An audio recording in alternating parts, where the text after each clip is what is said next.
Level 1, Second Edition. Basics of Digital Video.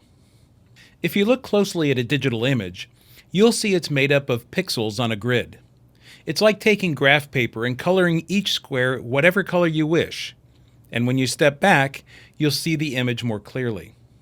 Motion pictures can be made at any resolution, but there are standards to optimize for screens.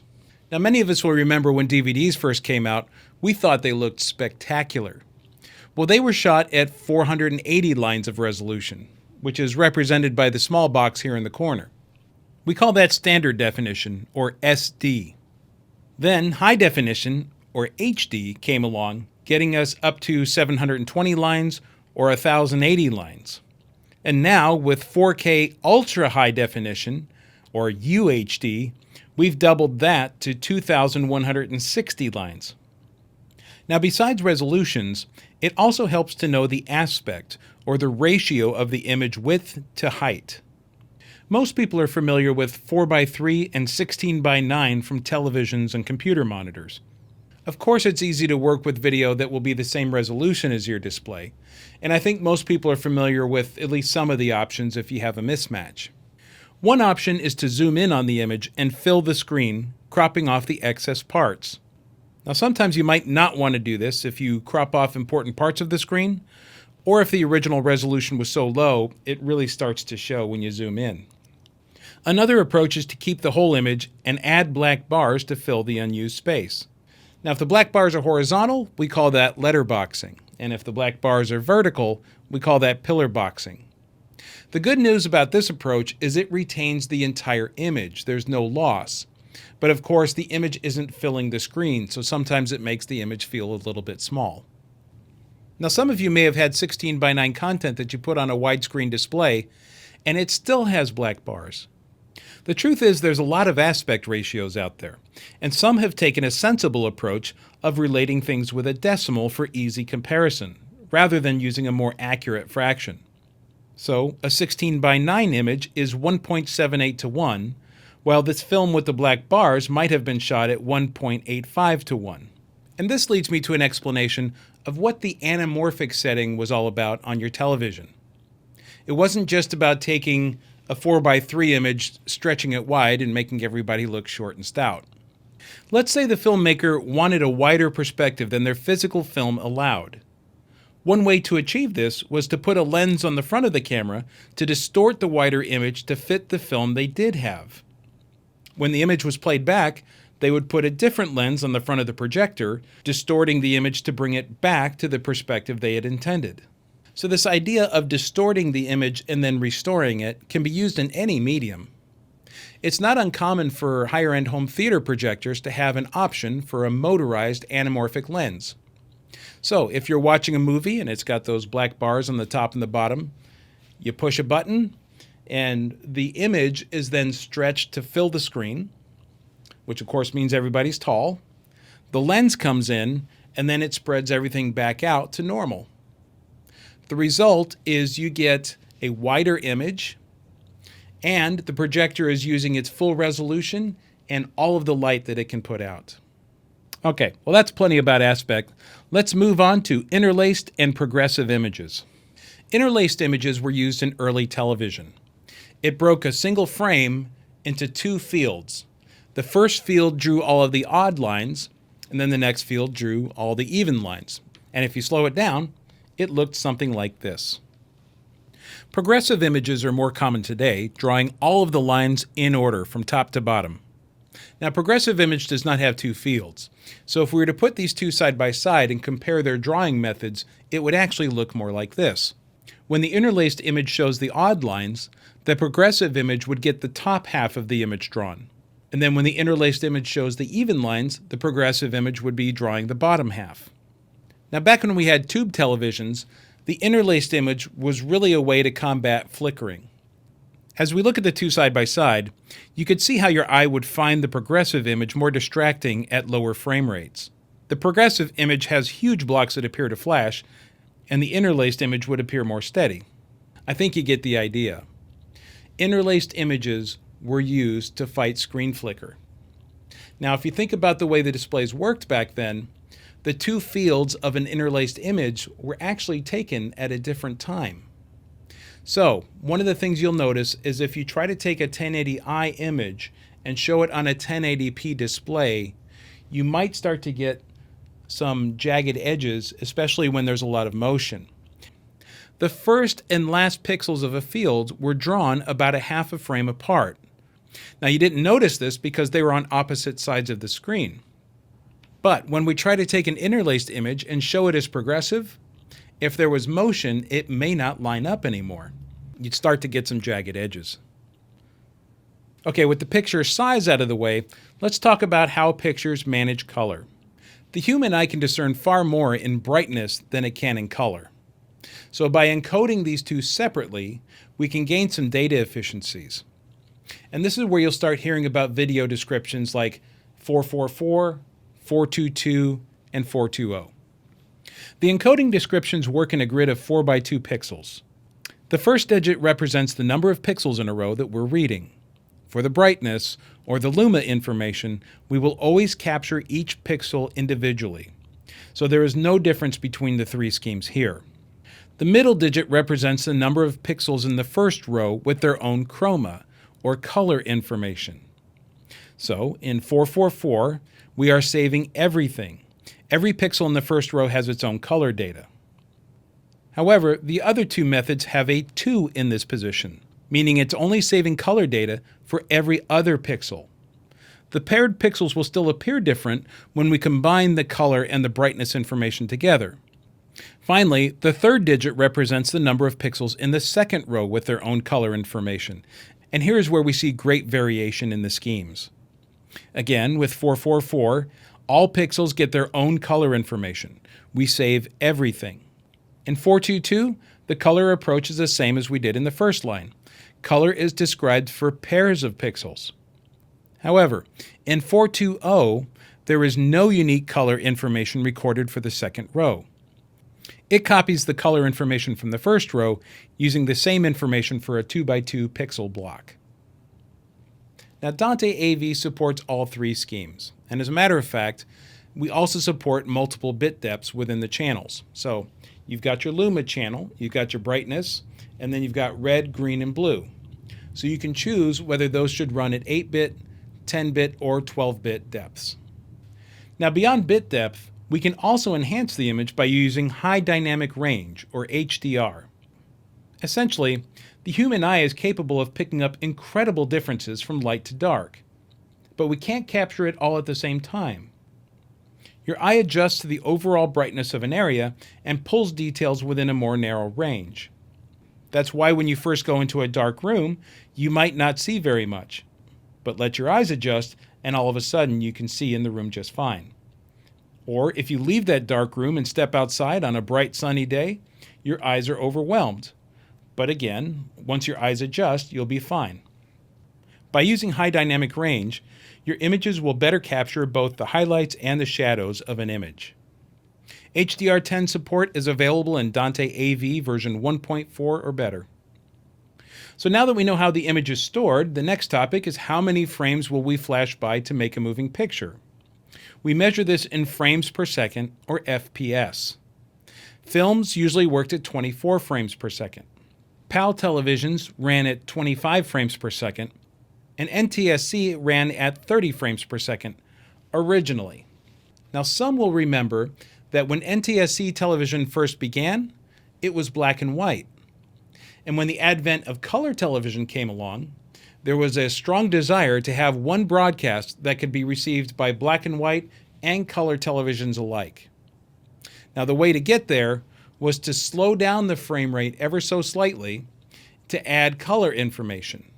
Now, just like audio had base rates of 44.1 and 48 kilohertz and then higher resolutions that were multiples, frame rates will do the same thing. So you'll start to see 48, 50, and 60 frames per second, either to achieve smoother motion or for playback at half speed for slow motion.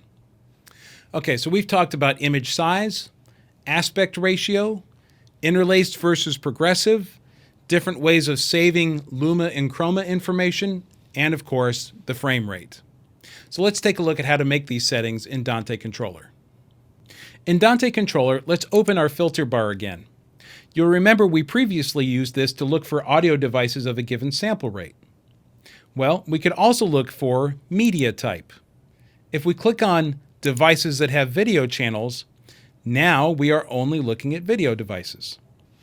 Now in this system, you'll notice that I have 2 transmitters and 2 receivers, but all 4 devices are showing up as transmitters and all 4 devices are showing up as receivers. So what gives? Well, all of my video devices are capable of transmitting and receiving control data. So that's why they show up everywhere. I've named my devices with TX in the name for the transmitters and RX in the name for the receivers. So I can use another filter here. I can ask to only show transmitters that have TX in the name and only show receivers that have RX in the name. There, that narrows it down, and this will make routing much easier. Now I can configure my video streams by opening Device View and selecting the Video Config tab. I can choose a resolution and a frame rate at the top. Now if I was to leave that set to auto, the transmitting and receiving devices would be able to negotiate an agreeable resolution to work at. But I can also go in and specify a resolution if I want. At the bottom, you can also verify that the signal is being received properly. The other drop-down menus are for color space. This gives me options for video in 444, 422, and 420. And of course, we have bit depth options for each color channel. Again, these options can be set to specify an outcome, or you can let this automatically negotiate. Your choice. So now that we have these streams established, we have to ask ourselves how Dante AV works on a 1 gigabit network. I mean, a 4K 60 image is well over 10 gigabits per second, possibly over 20 gigabits per second. So how does it fit in a 1 gig pipe? The answer is that Dante AV uses a video codec. Now, Dante AV is built to be codec agnostic. Manufacturers would be able to change the codec over time, or maybe build a new product with a different codec that's appropriate for their use case.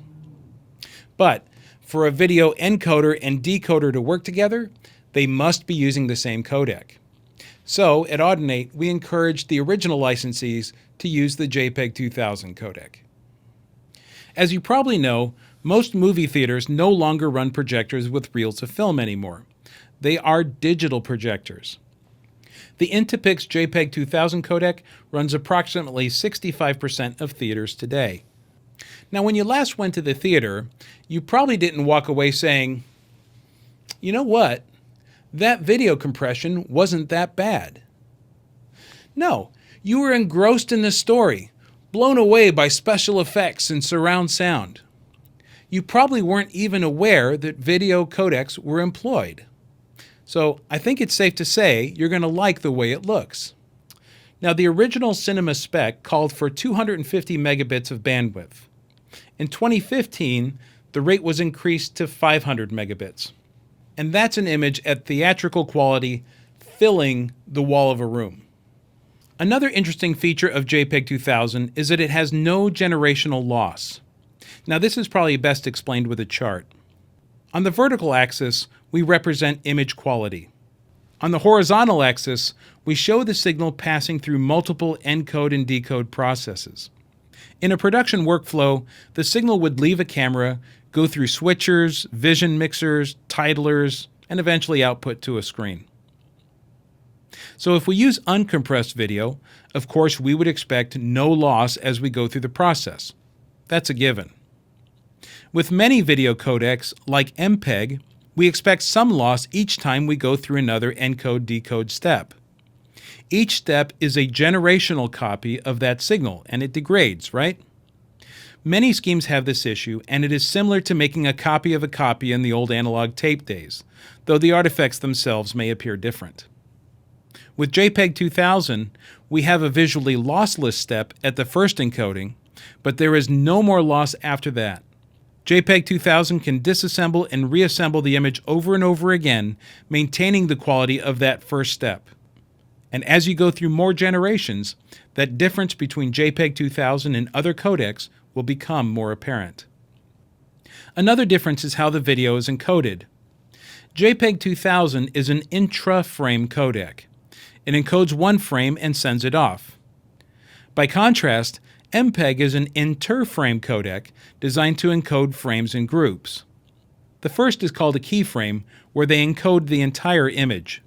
After that, the information describes the differences for the rest of the frames in the group. Now that difference yields some interesting characteristics. Because JPEG 2000 can encode with even a fraction of a frame in memory, it will be a lower latency codec. By contrast, MPEG does its best work when it can compare frames. The information must be buffered to determine the right keyframe breakpoints, and that means latency. And of course, if there is error or packet loss, JPEG 2000 contains that problem in one part of one frame. MPEG may expose that error to a larger section of the image, and the problem may compound until the next keyframe arrives to completely refresh the image.